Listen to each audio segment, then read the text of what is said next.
horrific conditions. Like it was pretty big waves. At 62 years old, Jonny Fenton from Diamond Valley, Alberta, is now believed to be the oldest person to swim across Lake Winnipeg. But what's even more remarkable is that he did it battling an injured shoulder, bronchitis, and huge waves. Oh, and did I mention he's a two-time cancer survivor and earthquake survivor? And her crib was flying across the room on the wheels. And I grabbed her and we dove into the table, and then our house went over like this on an angle. And just when you thought this story couldn't get any better, we find out about an emotional meeting between Jonny and Kathy, the first person to swim across. She goes, Jonny, wow, way to go. I can't believe you did it. I mean, you're old. Coming from a 93-year-old. Find out about how Jonny's determination to provide hope for cancer patients helped him keep on going. Maybe to see someone who's been, gone through it and come out the other side and is now out there, even though he's a bit of a geezer, he's out swimming, and gives him maybe a little lift, that they're just going to hang tough and get through it. So it just goes to show you, like, I'm not a swimmer, Carolyn. I'm not a swimmer's physique. I'm more the shot putter, I'm about 215 pounds, but amazing how much of it's the mind. I didn't have to have a Phelps body or a Phelps condition. Congratulations, first of all. What was it like out there on the lake? Well, I think you maybe heard on the earlier interview today, horrific conditions. The ocean, they say the English Channel sort of rolling waves, This was like big waves, but every sort of 5 seconds, like just relentless behind me, which was nice, but I turned to breathe and it would crash over my head and I'd inhale a bunch of water, and it was tough. It was a tough day. Like every time, so you'd be inhaling water every how often? Well, no, I just had a real bad, couple of choking fits, Well, but yeah. little things where I really had to, react so I wouldn't swallow water. But, and then my arm gave out, like the left shoulder kind of went bad again, same as last year. So for the last little bit, I had to switch between normal front crawl, kind of a one-armed, one like this, and then breaststroke. And yeah, it was just all I could do to hang in there. Holy smokes, between those two, I think a lot of people would have just said to hell with this. I can't do this. This is I felt like wow. that quite a few times. Yeah. Yeah. Wow, wow, wow. And then I had bronchitis the last 3 weeks. So now, I'm living on these halls, keeping from coughing. It wasn't the best day to go, but I'd lined it up, all a year with my support group and everything. So I just had to try. And I thought, well, if I don't make it, I don't make it. I'm not going to die out there, but Yeah. hung in there. Wow, that's really something. I'm really curious about, so the waves were coming from behind at least, because forward that would have been near impossible, Yeah. I would guess, right? Yeah. That helped. But I didn't get a lot of forward propulsion. I was kind of like if you think I was like a cork, imagine a cork in big waves, and it just kind of goes like this. It sort of bounces a bit. That's what it felt like. But anyway, I'm slowly but surely made it. Wow, anything else? And how about the temperature of the water? It was good. It was I don't know, maybe 21, 22 degrees, which like cool, but not whatever, limiting. And then but at the end I just couldn't swim as hard. So my heart rate couldn't get high enough to stay warm. So I did get pretty chilly at the end. Oh my goodness. And where did you start from when you do this swim? Gonna go Oh, east to okay. west, but the weather changed on Saturday. It was rainy and the wind was all wonky. So we drove over to Gimli. It's on the west side of the Mhm. of Lake Winnipeg, where they distill Crown Royal at the big Diageo plant. Oh, Hey, that's what else they're famous for. Because I know I used to live in Winnipeg and we oh went to Gimli. I was real so impressed with the whole, is it Icelandic or yeah, that's right. they Yeah, all wear their Viking yeah, the hats out Viking there. statue and everything. It's Yeah, it's the largest concentration of Icelandic people right. outside of Iceland. Mhm. Yeah. Anyway, so we went over Saturday night and rented a cottage right on the beach. Just kind of last minute, found someone on the Gimli Facebook, and walked to the harbor at Gimli and got in the pontoon boat and went over to Willow Point. Sticks out a bit. I wanted to start on the point because that's the closest point to the other side of the lake, but I had to start kind of in from that just because of the shallowness around the point. So jumped in the water, started swimming at 7:38. and then got out of the water at 7:30 p.m. So just under 12 hours. Wow, that's something. Yeah, it was And so crazy. and is there a stand for people that do the lake? Is there that's a standard in and out points? No, because I think I don't know how many, maybe less than a dozen people have done it. Since well, the first person to ever do it was a lady named Kathy McIntosh, married Kathy Leach is her married name, and she did it in 1955.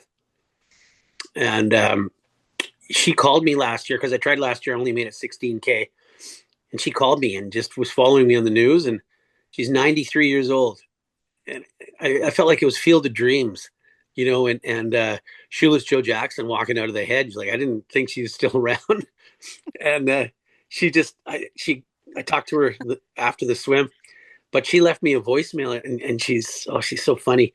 She goes, Jonny, wow, way to go. I can't believe you did it. I mean, you're old coming from a 93-year-old. But so she did it in 1955. There's another guy that did it in 1962. And then there was what was his name? Peacock, Patrick Peacock, and Jack Marcoux. They did it in I think 2011, and they went even further. They did it off Victoria Beach Pier, but they were young triathletes Hmm. when they did it. So I think I might be the oldest guy that's ever done it, or oldest person. I think so. Would that be out there somewhere to know that I didn't know so few people have achieved this. Yeah, like my AI to get like but there's no real Mhm. official list. Right. There's just sort of anecdotal stories here and there, but Hmm. probably some more people have done it. I think. Yeah.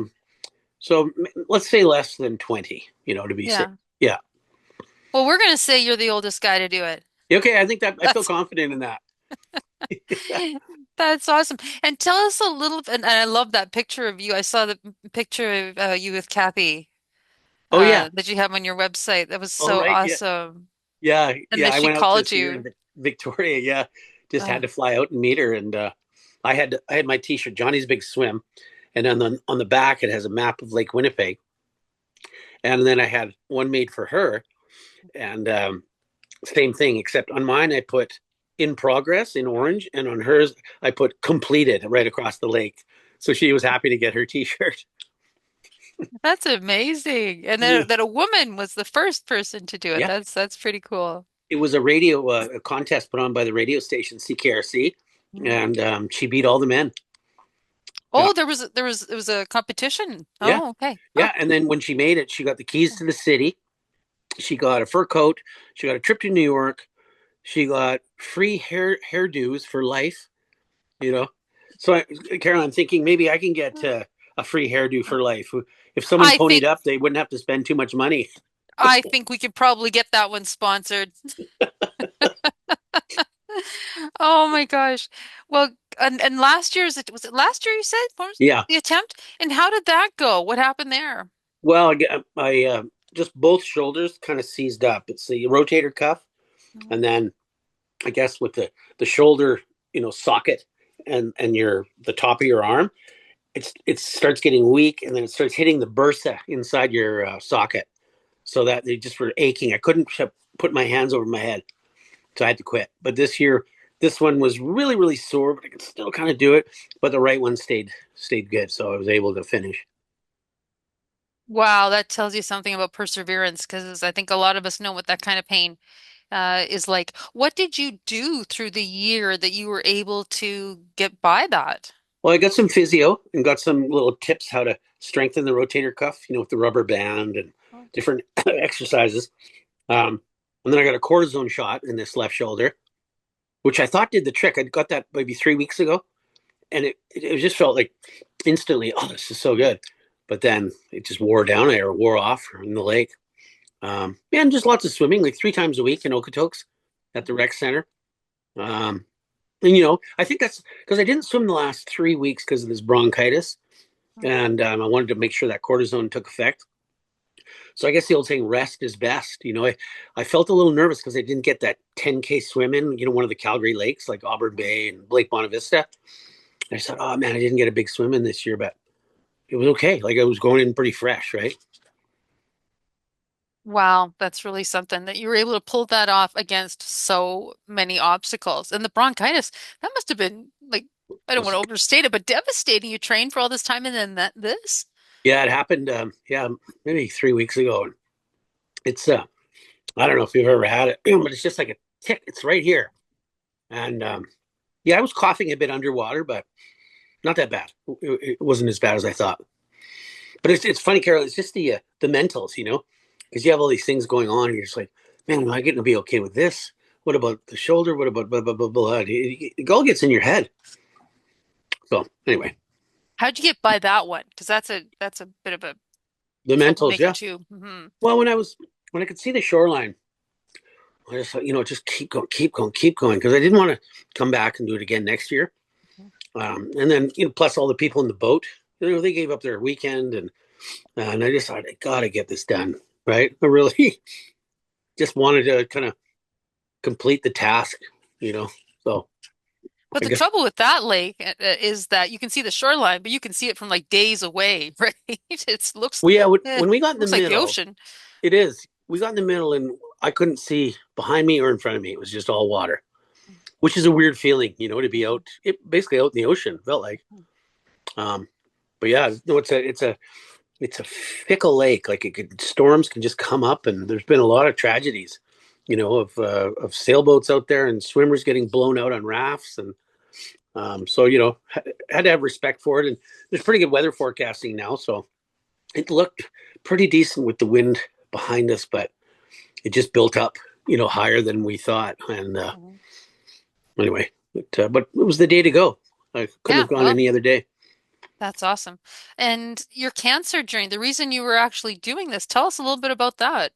Yeah, I had non-Hodgkin's lymphoma in 1999, and I was living in Japan, and my What were you family doing and there, first of all?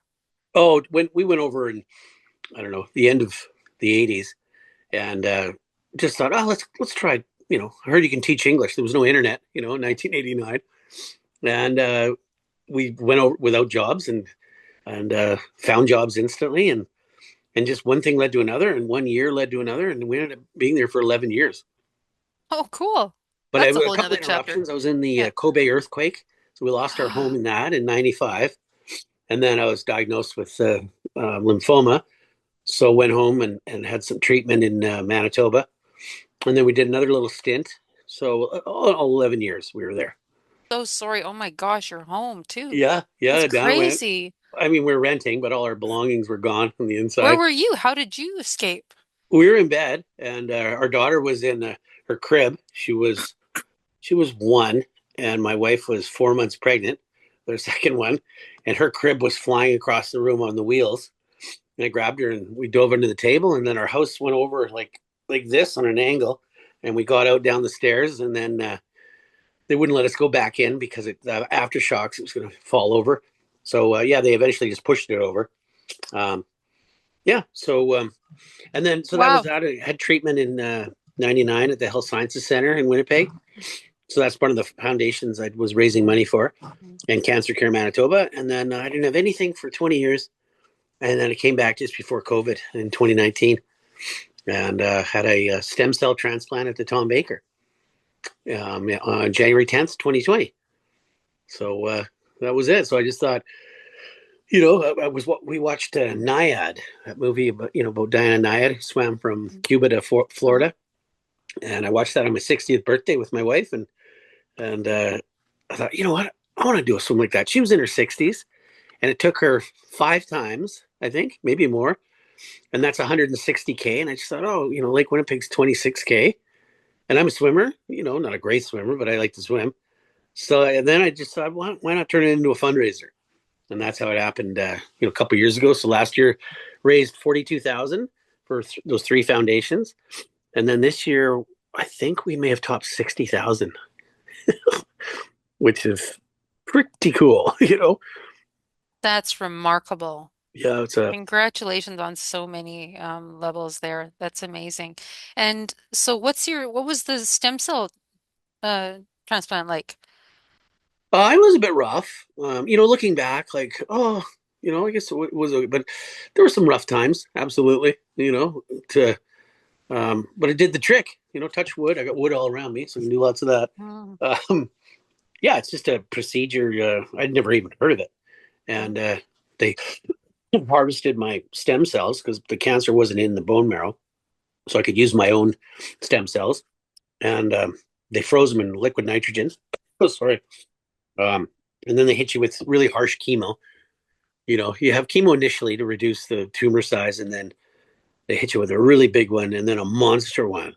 And then you wait 10 days, and I guess they make sure the cancer is all killed. So your red blood cells are down to nothing, white blood cells, neutrophils, everything's zero, basically. You have no immunity. And then they put the stem cells back in from the freezer that they harvested. And it's like a giant control alt delete, in your body, like a reset, you know. mm. And so they kill the cancer, but they kill a lot of other cells too.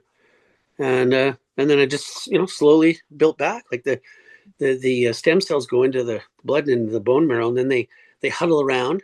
I like to do that analogy, and they say, "Okay, you be a red blood cell, you be a white one, you be a neutrophil," and it just works. Like I don't know who figured it out, but I owe him a dinner.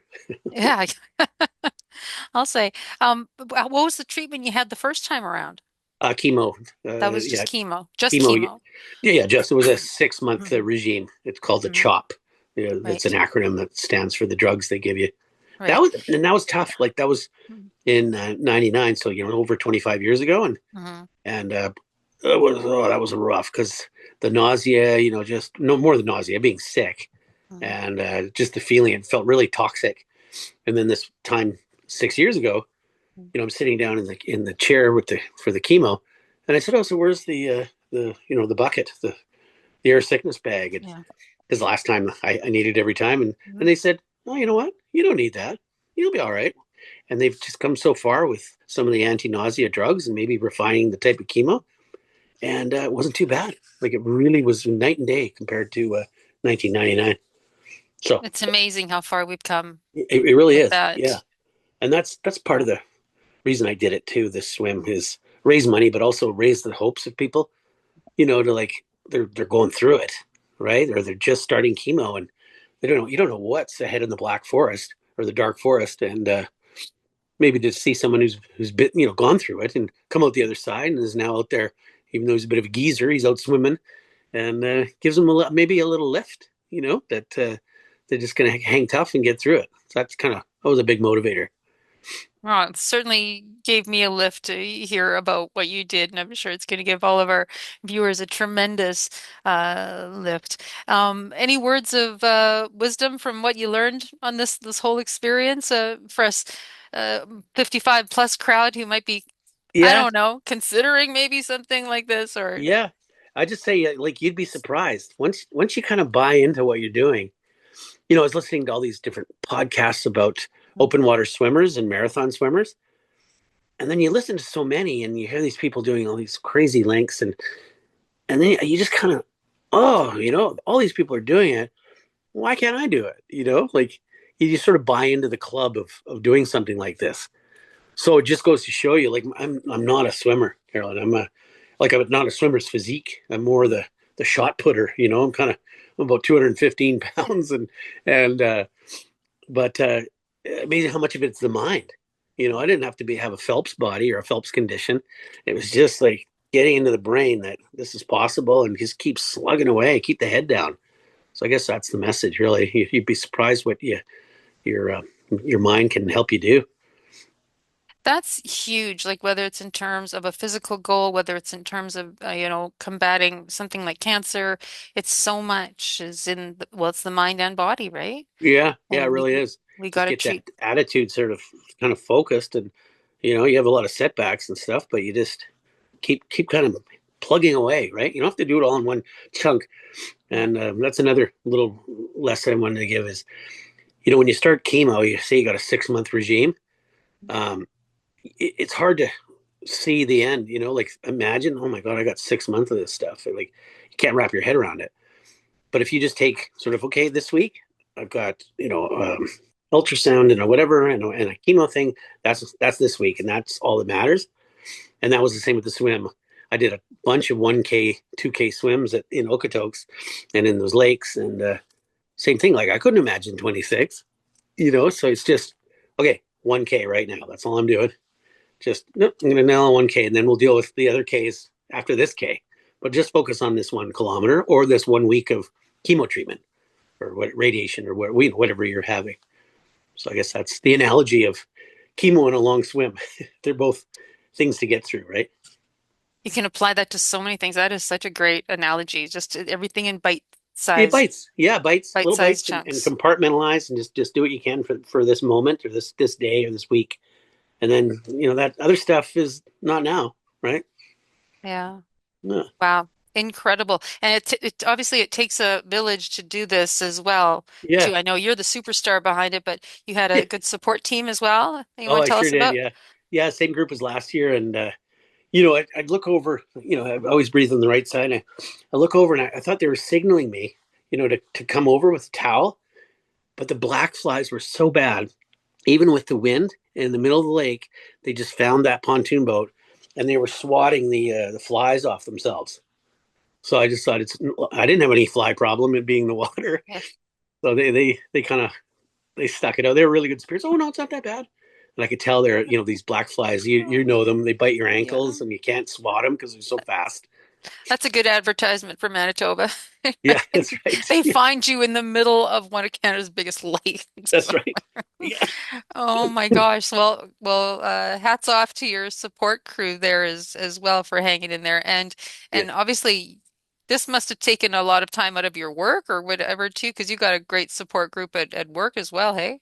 Oh, I do. The people at Sprung are just unbelievable. I'd go to swim at Okotoks at lunch hour, and I wouldn't get back within the exact hour of lunch.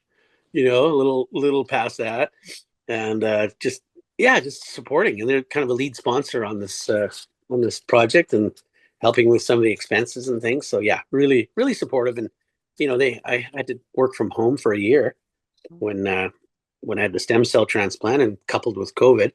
So they're just like never any. It's all good, all support, all positive. So I'd like to thank those guys. Yes, definitely a big round of applause to the folks that sprung for this one Yeah, as well, because they good community folks out there. yeah, yeah, definitely. And you're on the road now. Now Yeah, you're driving back? I'm driving back. Yeah, because it was hard to do flights because we didn't know when we were swimming. Mm. So I'm heading back and a stop over at Moose Jaw, and then Sprung Golf Tournament at Turner Valley tomorrow afternoon. So I'm shooting for that. That's wonderful. You have to send me some pictures from that as well. I You'll will. have, And you'll you know what? be, I'll send you the video of in the water, and you'll get an idea about the waves. please do. Can't wait to see them. Oh my gosh. Well, happy trails coming back. Be safe and have fun at the golf tournament tomorrow.